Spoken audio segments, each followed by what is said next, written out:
Hi everyone, Aaron here for Zollotech, and this past week was filled with news about the upcoming Apple event, which seems to have been moved to April. We'll talk more about that in a moment, as well as upcoming iPads Pro, HomePod Mini, and much more. This is your news update for the week of March 21, 2021. And the first thing is Apple is being fined and sued again, and this time they're being fined $2 million in Brazil for not selling their phones with chargers.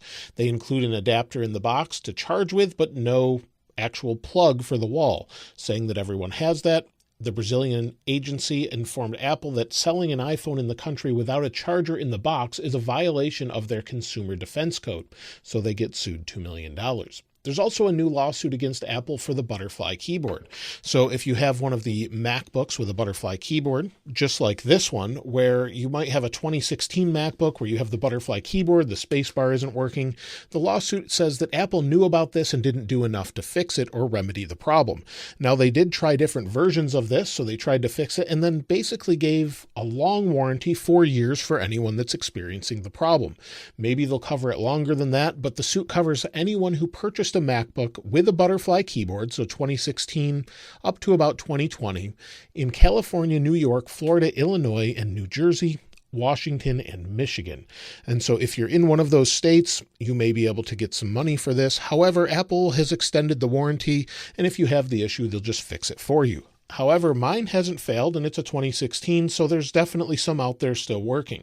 So I know some people have had an issue, but there's quite a few people who have no issues as well. This past week, Apple announced their $4.7 billion green bond spend is helping to create 1.2 gigawatts of clean power around the world. So as you go through their press release, you'll see that they've created projects or helped create projects in places like Reno, Nevada, also a wind farm outside of Chicago, a solar project in Fredericksburg, Virginia, as well as the largest onshore wind turbines in Denmark. So they announced that they continue to invest in green power around the world.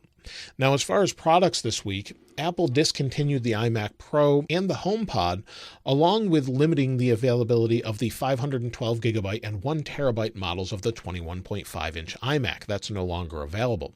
However, the HomePod Mini apparently is their focus now, according to Mark Gurman. There's a new sensor, or a sensor that's been there all along that's not activated within the HomePod Mini, according to Mark Gurman, that senses temperature and humidity that Apple could use in the future. They said the company has internally discussed using the sensor to determine a room's temperature and humidity so internet-connected thermostats can adjust different parts of a home based on current conditions. This is according to people familiar with the situation, so you could use it for automated actions and things around your home. Apple is also said to be working on the HomePod variants with displays and cameras, so to compete better probably with things like Amazon Echo, for example, they're working on new projects like that. This is a $99 device, this HomePod Mini, which makes it much more reasonable around the house.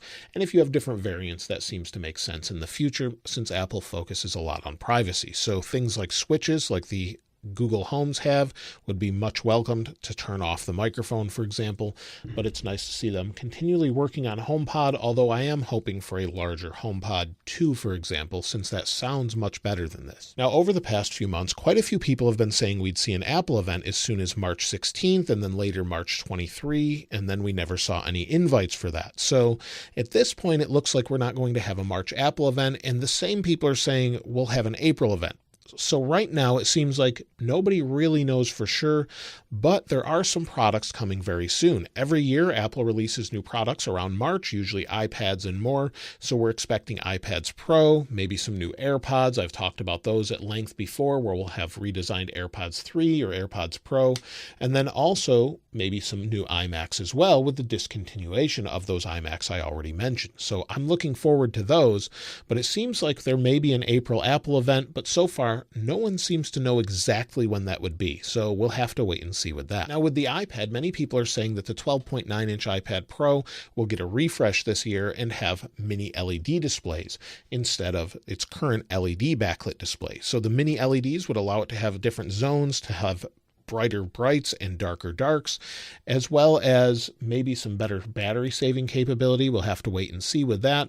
And then also recent information from Mark Gurman is saying it could have Thunderbolt. Seeing that the new chip, A14X or whatever they decide to call it, has a chipset that's sort of based on Apple's M1 chipset, it could support Thunderbolt, which would give us faster transfers and maybe better monitor support and maybe future features that allow for better data transfer across the device and maybe some additional features as well. So we could see all of that instead of just USB-C, for example. And then also, Ming Chi Kuo is saying the 2022 iPad Air is said to adopt OLED instead of mini LED, where that will be an iPad Pro exclusive. So that makes sense with a Pro feature. If it's a better display, for example, to keep it in the Pro, that's usually what Apple does, but we'll have ProMotion and things like that, just like we always have. Now, according to Webush analyst Dave Ives, iPhone 13 is still on track for production. There's been some chipset shortages around the world, and iPhone 13 seems to so far not be affected by that. So hopefully we'll see the event in late September where they'll announce the iPhones and have them launch sometime around that as well. So the iPhone supply chain is still saying that, as well as to expect Touch ID under the display, at least for one model. So a lot of people are saying there won't be Touch ID. Some people are saying there will. And Face ID works fine, and I've talked about a smaller notch in the past, but it seems like Apple is still working on an under-the-display fingerprint sensor, or possibly on the button on the side like they do with the iPad Air. However, a recent patent found by Patently Apple shows that Apple has filed for a patent for a more accurate under-the-display Touch ID sensor that uses off-axis light and would not require as much space as current under the display fingerprint technology. So you could just touch your phone, maybe it would light up in a specific area, touch your phone, it would unlock accurately and securely, and of course that would be very welcome these days with what we have to do with masks and things like that. So that would help, and a lot of people just prefer Touch ID anyway, so I would love to see that as an option. Now, as far as iOS is concerned, the personal radio stations in iOS have been sort of changed as far as the album artwork goes. So here's a station for you. It's just sort of a generic album artwork. This has changed on everyone's iPhone, whether you're on the beta or not, but it seems like they've just changed the artwork to something generic instead of an artist that it's going to play for you next. So if you have sort of personalized playlists that Apple created under stations for you, it no longer shows the actual artwork. So that's been seen by quite a few people at this time. Now, as far as iOS 14.4.1, well, Apple stopped signing 14.4, which means we should see iOS 14.5 or something in between very soon. Now, I've talked about this at length, when to expect 14.5. If there was an Apple event as soon as tomorrow, which it seems like there's not going to be, we would see maybe a release then. However, we're still on beta 4, so iOS 14.5 release candidate I would expect as soon as tomorrow, with maybe a release to the public later next week or next month. So at this point, I would expect we could see beta 5, but most people are saying to expect the release candidate, or RC, which is the final version released to the public as long as there's no problems. They normally release it to developers and public beta testers first, and then if there's no problems with that, that same version gets released to the public. We should see something like that as soon as tomorrow. However, Apple has been changing this up, and we've only been having updates every other week at this point. If this is not the release candidate, we could see beta 5. We could even see the release candidate on the 30th. So at this point, I'm not really going to say we're going to have anything this week because we don't know for sure, but it seems likely based on what Apple's done in the past. So I would expect something like that. Now, also, WWDC 2021 has not been announced yet. Normally, by this time in the year, we have the actual date for WWDC, or the Worldwide Developer Conference, which is usually within the second week of June, for example, where they'll show off the next versions of iOS. So we would see iOS 15, watchOS 8, for example, iPadOS 15, tvOS 15, HomePodOS 15, and macOS 12, maybe they'll call it this year, but we should see all the next versions, which normally release in September. So we're looking forward to that, and maybe we'll see an announcement for WWDC this week.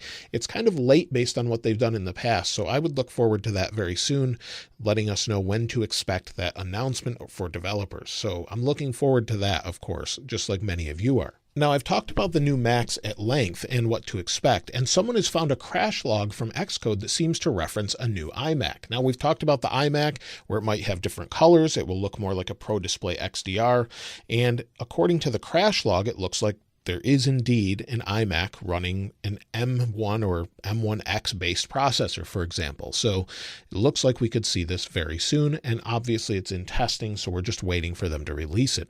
Also, Ming Chi Kuo is still saying that Apple is planning mini LED MacBooks, which could start showing up with the MacBook Air in early 2022. So this is the M1 MacBook Pro. We could see a new MacBook Air with a different display technology, which ultimately could lead to better brights, darker blacks, as well as better battery life than we already have. So I'm looking forward to that. I just want more ports, which is actually rumored for the next MacBook Pro, the larger ones. More ports with an SD card slot would be ideal, and I think most people would really appreciate that. Then with the Apple Glass, or Apple's mixed reality display that's coming up, it seems, according to Ming Chi Kuo, that Apple's headset will feature eye tracking and possible iris recognition. Iris recognition would just let you know where it's looking or where you're looking, and we've seen patents relating to this as well.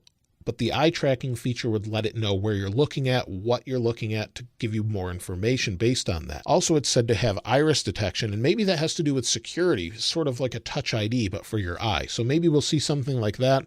And then also the headset will include Sony's micro OLED displays, it said, which can give you a see-through AR experience as well as a VR experience. So you could see through the display when you wanted to lay something over your natural environment, or you could use it as a VR headset where you couldn't see through it and sort of be in a mixed reality sort of setup. That makes a lot of sense, and I would love to see something like that in the future. And so that's it for this week. I'm looking forward to all of the iOS updates, of course, and iOS 15 probably the most, with maybe some new features, maybe some redesign as well. We'll have to see what Apple does with that, but I'm really looking forward to a new iMac. Let me know what you're looking most forward to in the comments below. If you haven't subscribed already, though, please subscribe, and if you enjoyed the video, please give it a like. As always, thanks for watching. This is Aaron. I'll see you next time.